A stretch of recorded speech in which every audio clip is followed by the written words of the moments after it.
आज मैं sentence and it's type के बारे में डिस्कस करेंगे। सबसे पहले सेंटेंस होता है क्या है, लेकिन सेंटेंस से पहले भी क्या आता है, वर्ड आता है। उससे पहले क्या आता है, लेटर आता है। हर एक लेटर को मिला करके क्या बनता है, वर्ड बनता है। वर्ड वर्ड का डिफिनेशन क्या होगा, a group of letters that give a complete meaning. Word का क्या डिफिनेशन होता है, ये शब्दों का क्या होता है, समूह होता है जो क्या करता है, हमें एक कंप्लीट मीनिंग देता है। अब सेंटेंस का डिफिनेशन कैसे देंगे। सेंटेंस का डिफिनेशन हम अपने एक बोलचाल की भाषा में बोलते हैं कि a sentence is a group of words that give a complete sense. That give a complete sense. Sentence क्या होता है, शब्दों का समूह होता है जो एक कंप्लीट सेंस देता है। और हम इन अनदर वर्ड में हम बोलेंगे कि in every language there is a group of words to communicate. Such a group of words which can communicate a complete message to is called sentence.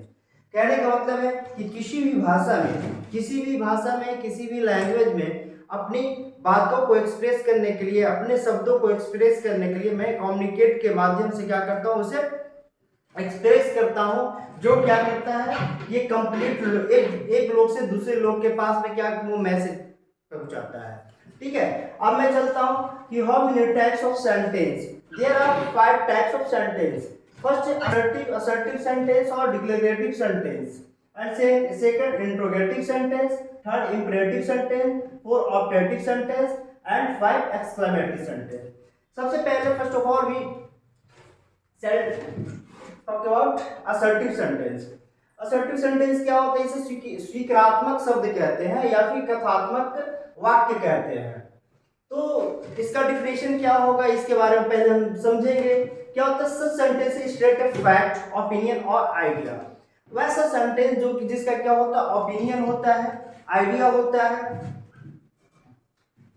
और तथ्य होता है, उसे क्या कहते हैं, असर्टिव सेंटेंस कहते हैं। असर्टिव सेंटेंस का आप एग्जांपल देख सकते हैं। Mahatma Gandhi is known as the father of nation. Second हम एग्जांपल दे सकते हैं, Kalidas is the Shakespeare of India. ये क्या है, एक कथनात्मक है जो एक तथ्य है या फिर वो स्वीकारात्मक है।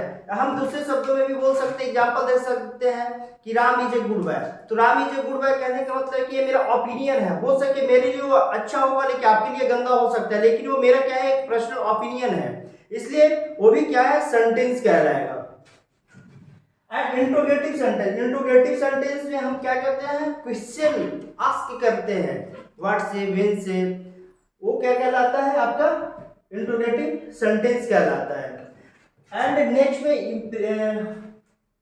अब इंट्रोगेटिव सेंटेंस के एक example, what is your name, what is your name, what is your name कहने से क्या पता चला कि सामने वाले से क्या किया जा रहा है, क्वेश्चन किया जा रहा है। जब क्वेश्चन किया जाता है तो उसका यस या नो में या काफी कंप्लीट जवाब आता है। जैसे व्हाट इज योर नेम, अगर इसका रिप्लाई आएगा तो माय नेम इज के Singh, my name is Ram Mohan Shyam XYZ।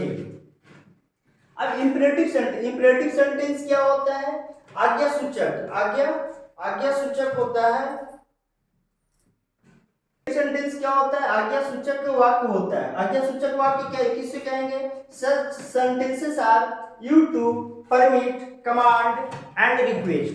Permit, command and request, वैसे सेंटेंस, वैसे वाक्य जिसमें क्या होता है, परमिट होता है, कमांड होता है और रिक्वेस्ट होता है। जैसे हम लोग बोलते हैं वहां जाओ, यहाँ आओ, go there, come here, bring a glass of water, fetch a glass of water. ये क्या हो गया, एक परमिट हो गया, कमांड हो गया, रिक्वेस्ट कहते हैं। लेट मी गो, मुझे जाने दे। Please give me a pen, आप मुझे कलम दे। Please help me some money, आप मुझे कुछ पैसे दे। तो ये क्या है, इंपरेटिव सेंटेंस है। इंपरेटिव सेंटेंस में क्या होता है, परमिट होता है, कमांड होता है, ऑर्डर होता है एंड रिक्वेस्ट होता है। जैसे हम लोग इस सेंटेंस में ये भी बोलते हैं कि ताल मत छुओ, don't take the wire, don't play in the sun. ये क्या हो गया कि किसी को आप प्रोहिबिट कर रहे हैं, फॉरबिड कर रहे हैं, मना कर रहे हैं। तो किस सेंटेंस से रिलेटेड है, इंपरेटिव सेंटेंस से रिलेटेड है।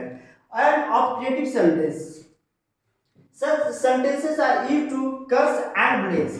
वैसे सेंटेंस, वैसे वाक्य जिसमें क्या होता है, कर्स होता है और अभिशाप होता है, श्राप होता है। जैसे हम लोग बोलते हैं may you live long, may your journey be comfortable.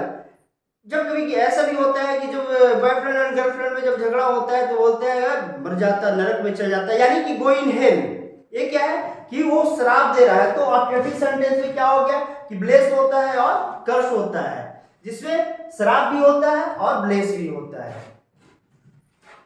Exclamatory sentence, exclamatory sentence क्या होता है, वो इमोशंस होता है, चाहे वो बैड इमोशंस हो चाहे गुड इमोशंस हो, इमोशंस ही होगा। जैसे महात्मा गांधी जी जीवित नहीं रहे तो Mahatma Gandhi, alas Gandhi ji no more. जब आप कभी मैच जीत जाते हैं तो hurrah we have won the match.